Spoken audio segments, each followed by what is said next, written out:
My name is Robert Buchanan. I'm the founder of ADHERE Gear Technology. Very excited to share with you guys briefly about the company and review the really awesome prototype behind me, as well as our 5-year objective.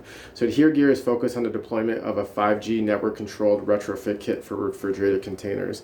Now, cargo and logistics as a whole is a $14 trillion industry, but within refrigerated cargo is a $300 billion issue when it comes to lack of optimization and automation of existing network features. So what we've done is put together a cluster of various IoT devices interconnected and communicating with the cloud, installs in less than 5 minutes, and tethers directly with the containers, feeding the data to various devices as well as the onboard devices.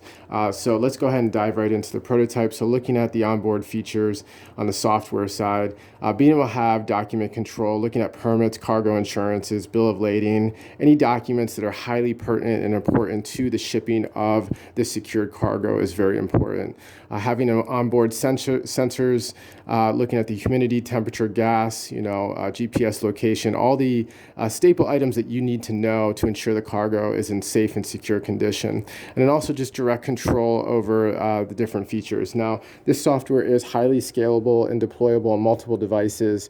Having again the control over the various systems, refrigeration, internal LEDs, external LEDs, UVA cleaning, and also being able to have the ability to ping these containers, leveraging that LED technology to illuminate, to find them in groups or clusters, or to assign them for what's to be loaded and what's to be on standby. Very powerful for operations, and also helps curb safety and security of these containers.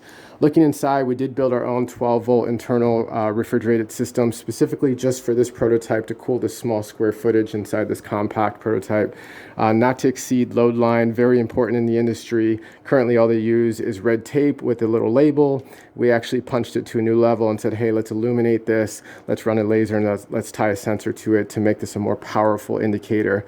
Now, what happens if you exceed that load line is you affect the flow of the air that's coming off of the refrigerated system, which doesn't allow the product to cool efficiently, which means it arrives spoiled or not intact, which means loss of cargo. That ties directly with that $300 billion loss.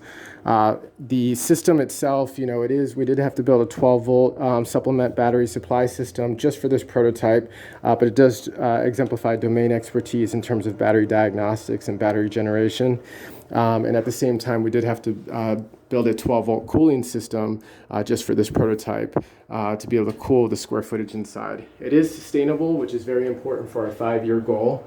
So looking at it from a benchmark, our goal is to deploy a 5G network-controlled refrigerated container that's fully electric. But to get to that benchmark, our target is to deploy these retrofit kits to bring everybody online, get 5G, prove out the model, and from there move on to the next benchmark. So with that being said, very excited about your guys' feedback. Look forward to any questions you might have. Thank you.